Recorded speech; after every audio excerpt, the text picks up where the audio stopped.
Bonsoir, bienvenue dans Une semaine dans le monde. C'est toute l'actualité de la semaine décryptée par nos éditorialistes. Et ce vendredi, nous sommes avec Thomaïs Papayoannou. Bonsoir. Bonsoir. Vous êtes correspondante à Paris pour la chaîne de télévision publique ERT Télévision, qui est une télévision publique grecque. Merci d'être avec nous. C'est la première fois qu'on vous reçoit et on est très contents.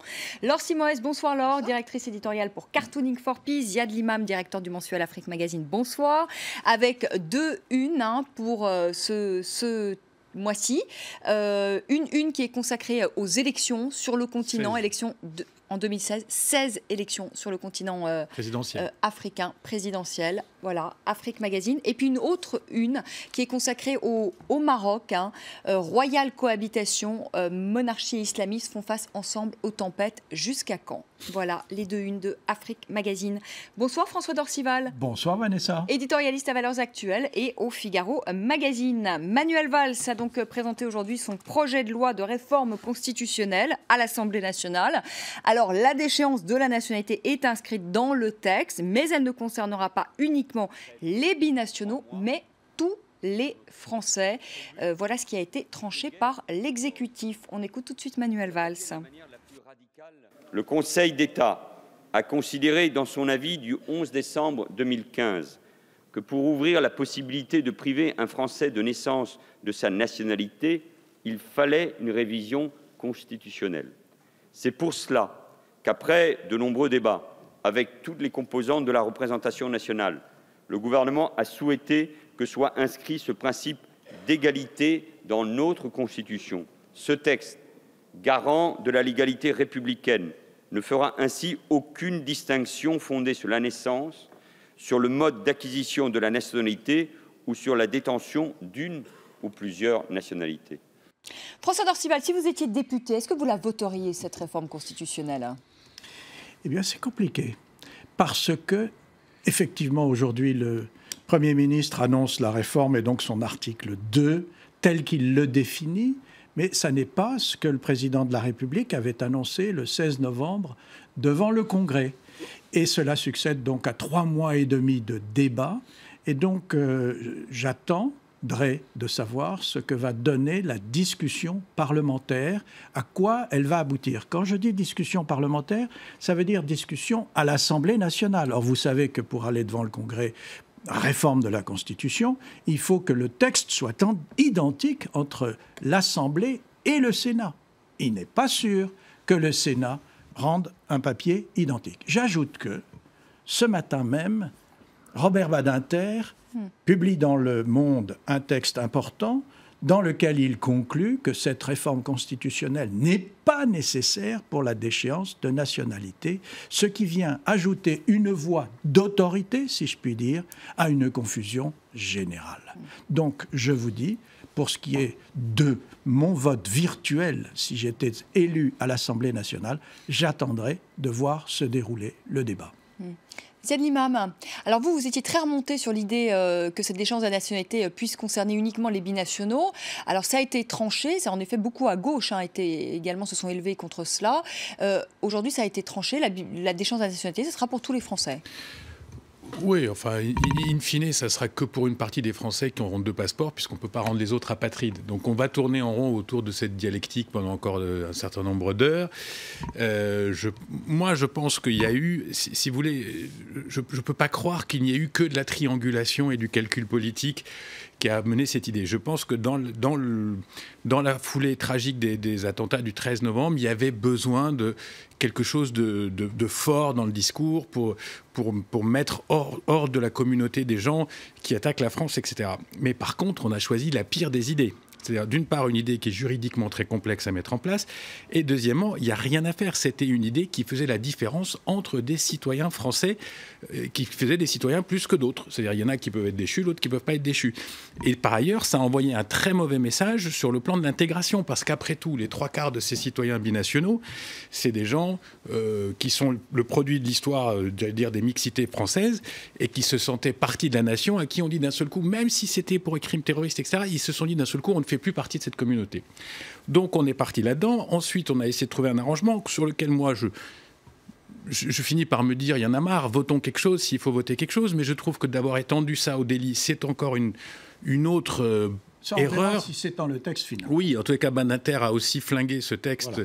Cette partie-là. Je trouve que c'est très dommage que le débat sur l'unité nationale, qui aurait dû être un débat après le 13 novembre, je trouve que c'est dommage qu'on n'ait pas rassemblé ce pays en disant on est tous pareils, on va tous se battre, on va tous être contre ces gens-là, on va tous essayer de se tenir par le bras, et on a sorti ce truc du chapeau qui a créé... Mais au fond, ça parle vraiment aux valeurs de la gauche. Ça. Je veux dire, peut-être qu'à droite, ça émeut un peu moins parce que ça a été défendu par Sarkozy, par des tas de gens, mais à gauche, ça fait partie des piliers, des fondements. Et au bout d'un moment, on finit même par faire de la politique en disant mais ce type espère être réélu avec les voix de qui ? Je veux dire, non mais je veux dire, moi je veux bien la triangulation, tout ça, mais jusqu'à quand on va à droite avec des thématiques de droite et on espère avoir les bulletins de qui dans 1 an et demi dans les urnes. Il y a quelque chose que je comprends pas et je pense que ça a touché à la fois les valeurs, à la fois le fond de la gauche, j'allais dire militante de ce pays, et que les gens se sont sentis complètement perdus et que même, alors j'ai le pire du pire et après je m'arrête, c'est 80% des Français sont d'accord. Évidemment, 80% des Français sont d'accord, comme ils seraient d'accord pour un SMIC à 5 000 € ou je veux dire, évidemment, sur des mesures comme ça, on va avoir une espèce de... Non, c'est un tout petit peu plus complexe, mais notre... Thomas Papayannou, oui, je voudrais quand même avoir, vous êtes grec, je voudrais savoir quand même quel regard vous portez sur ce débat. François Dorcival le disait tout à l'heure, c'est un débat, ça fait 2 mois et demi, on entend la classe politique ne parler que de cette réforme constitutionnelle, que de cette déchéance de la nationalité, alors que les Français, j'imagine, ont peut-être d'autres priorités. Aujourd'hui, quel regard vous portez sur ce débat ? Alors moi, je suis binationale. Et donc, c'est un coup contre moi personnel que j'ai reçu quand François Hollande l'a déclaré au Congrès. Et j'ai dit, ah, tiens, on fait une distinction parce que moi, j'ai demandé la nationalité française. Je n'étais pas née française. Donc, j'ai dit, tiens, ils font une distinction entre moi et les restes des Français. Là, en l'occurrence, ils disent que tous les Français, y compris les binationaux, vont être exclus de leur nationalité. Et je trouve que c'est un calcul complètement politique, c'est-à-dire on a des élections dans un an, et on veut capter un grand réservoir de droite pour gagner ces élections qui risquent d'être extrêmement compliquées pour la gauche. Et sur l'autel de ces calculs politiques, nous sommes arrivés à créer peut-être probablement des apatrides. Et ça, c'est extraordinaire. Et surtout aux autres pays. Donc, imaginez, moi, j'ai fait quelque chose. Moi, on m'envoie en Grèce. On me dit, tiens, prenez notre poubelle.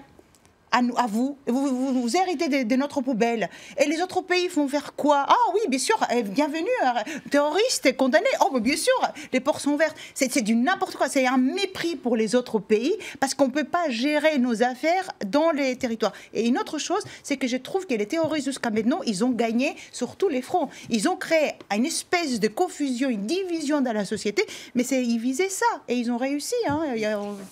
François Dorcival. D'abord, ce qui est très intéressant, c'est de vous entendre vous exprimer comme binational. Mais ce qui est frappant également, c'est que cette législation, elle a été votée par les Anglais, elle a été votée par les Belges, elle a été votée par beaucoup de monde. Mais elle n'a pas fait l'objet d'une réforme constitutionnelle. C'est très limité. Les Anglais et les Belges c'est une monarchie, c'est différent. Non, mais nous très aussi, différent. La mentalité républicaine, la mentalité monarchique républicaine est différente. Non, mais d'accord. Mais là où je ne vous suis pas, c'est sur un point. C'est vous ne pouvez pas considérer qu'une telle réforme, une telle sanction puisse s'appliquer à vous.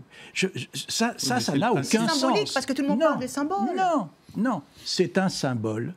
C'est un symbole qui s'applique. Or, précisément, vous avez souhaité la nationalité française. À partir du moment où vous avez souhaité la nationalité française, comme ceux qui ne l'ont pas souhaité mais qui l'ont de naissance, il s'attache à cette nationalité française un ensemble de symboles qui l'emportent sur tout.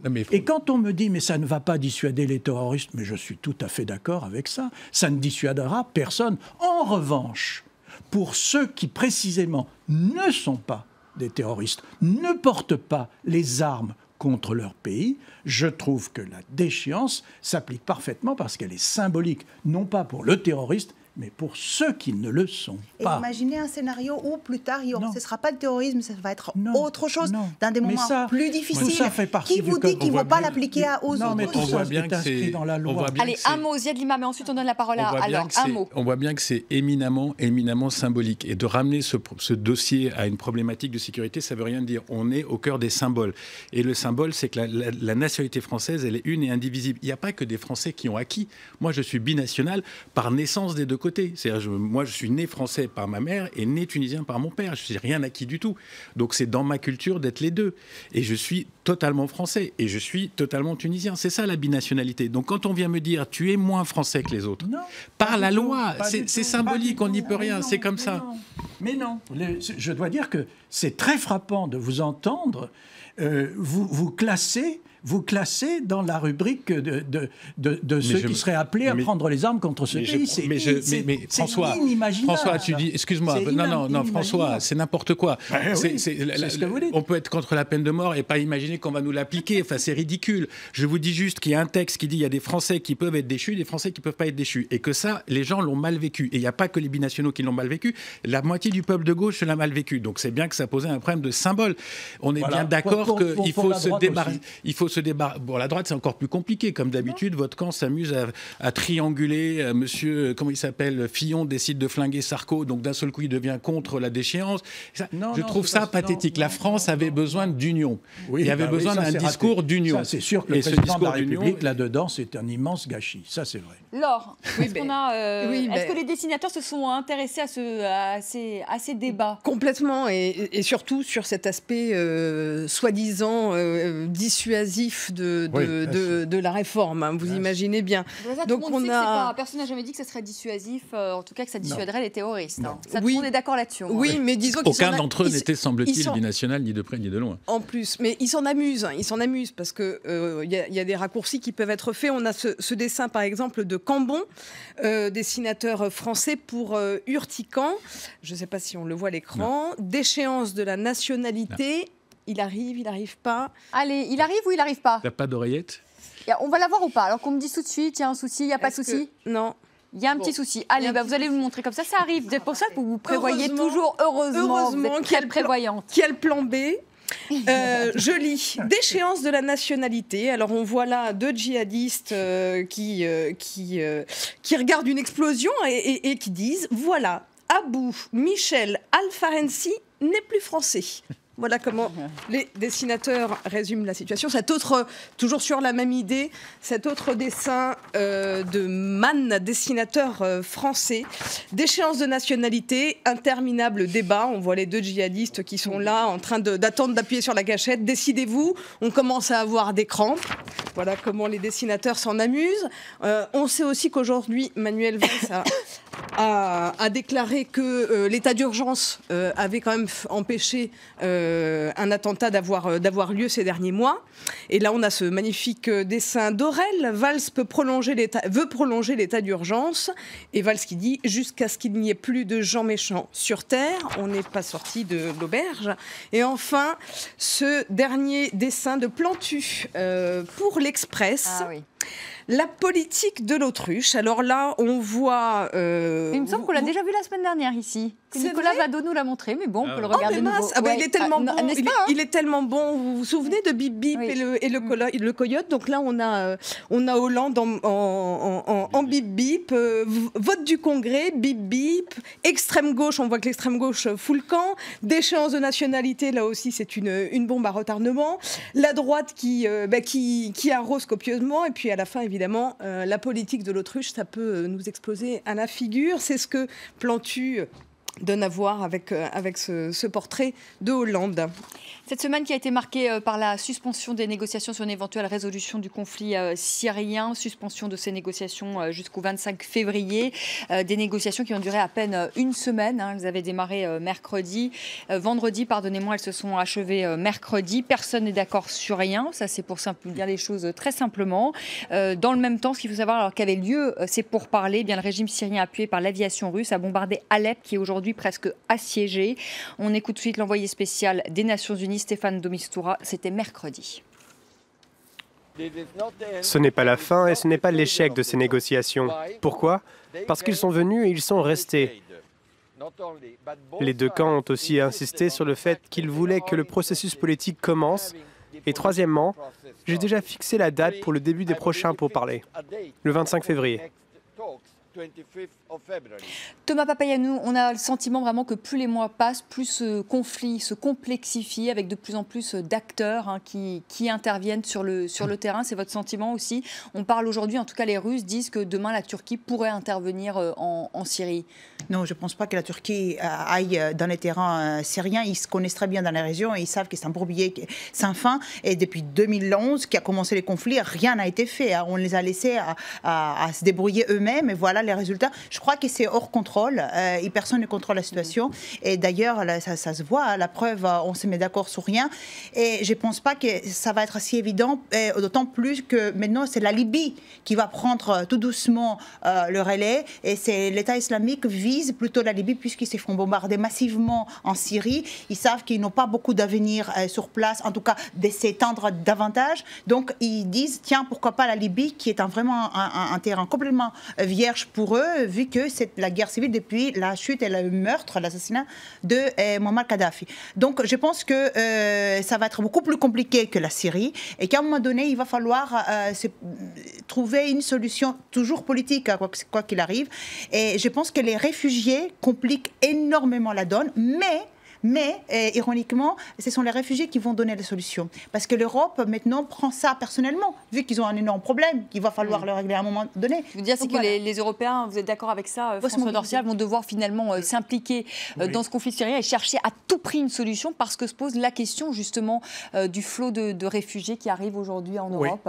Oui. Je retiens des éléments, d'autres, je les discuterai. Notamment le fait que ce soit de plus en plus compliqué. Non, ça se simplifie en Syrie, ça se complique en Libye. Ou plutôt, ça s'est compliqué en Libye. Mais si ça se simplifie en Syrie, c'est bien parce que l'État islamique, l'organisation de l'État islamique est en train de perdre du terrain. Et c'est la raison pour laquelle il se déplace en Libye. Et ça se simplifie dans la mesure où l'on ne parlait pas il y a un an de cessez-le-feu. Et on commence à en parler. Alors naturellement, le jeu russe est complexe, mais depuis 4 mois qu'il bombarde, il y a forcément des choses qui ont bougé. Oui, mais François Dorcial, il parle de cessez-le-feu, mais dans le même temps, il bombarde quand même Alep. Naturellement, mais comme toujours, vous n'avez jamais vu de conflit qui aboutissent sans une phase extrême, précisément, où les belligérants sont là pour se trouver dans une position qu'ils puissent négocier et par conséquent qu'ils puissent faire valoir au moment où on trace des lignes sur une carte. La réalité, c'est qu'il y a 7-8 mois, le régime de Bachar était aux abois. Exactement. Et reculait. La réalité d'aujourd'hui, on verra ce que ça donnera dans 6 ou 7 mois, c'est que le régime de Bachar el-Assad reprend la main et donc ils ont torpillé, c'est eux qui l'ont torpillé, Genève 5, en discutant sur en n'ouvrant aucune discussion sur les problèmes humanitaires avec l'opposition, etc. Il y a quand même, on peut le dire, il faut le dire, l'intervention russe massive depuis 4-5 mois avec des bombardements massifs. On ne parle pas de petits bombardements à l'européenne sophistiqués avec 2 drones. On parle de bombardements à la classique, tchétchène, et puis c'est comme ça. Je ne sais pas si les gens ont remarqué, mais le flux des migrations a explosé depuis l'été. Pourquoi il explose depuis l'été? Parce que les bombardements sont indiscriminés en ce moment. C'est-à-dire les gens qui pensaient pouvoir rester en Syrie, dans leur coin, dans leur province, dans leur champ, etc., c'est devenu un enfer absolu. Moi, j'ai une amie qui a fait un travail sur les réfugiés, donc qui a remonté avec eux de la Grèce jusqu'en Allemagne. Elle demande aux gens pourquoi vous partez. Elle dit parce que c'est devenu l'enfer depuis les Russes. Et donc je pense que quand même il y a une balance stratégique qui a bougé et que le régime de Damas essaye de prendre la main avec cet appui-là, mais que par ailleurs ça a ouvert les portes de l'enfer pour tous ces réfugiés. Le chiffre, juste et après je m'arrête, 300 enfants, je sais que c'est un peu banal, mais la couverture du Monde il y a 2 jours, 300 enfants noyés depuis 3 mois ou 4 mois, je trouve que c'est impressionnant et que nous on est en train de se parler sur des quotas, sur des etc. et que c'est pas là que ça se passe peut-être. Un dessin, Laure. Ah, un. Un seul, là au milieu de vos papiers. Je fais pas confiance. Parce qu'on a des petits soucis techniques. Je fais pas confiance à la technique ce soir. Mais alors, un seul dessin qui permettra de faire une transition pour après, qui n'est pas le même que celui qui figure à l'écran, manifestement. Bon, bref, un dessin de Chapat inédit, qui est en noir et blanc, qui est pas encore publié, qui est tout frais pour nous, que j'aime beaucoup, qui offre une belle transition. Donc, on voit ces fonctionnaires européens, impossible d'accueillir 1 million de Syriens, même si 64 millions d'Anglais s'en vont. Allez, on fait une petite pause. On va en parler justement du Brexit. Merci pour la transition, David Cameron, qui fait du marchandage en ce moment pour rester au sein de l'Union européenne. Il fait un beau petit chantage aux Européens. Ça a moins bien marché pour les Grecs, on en parlera. Et puis on parlera des primaires aux États-Unis et du premier caucus dans l'Iowa. Voilà pour le programme. À tout de suite.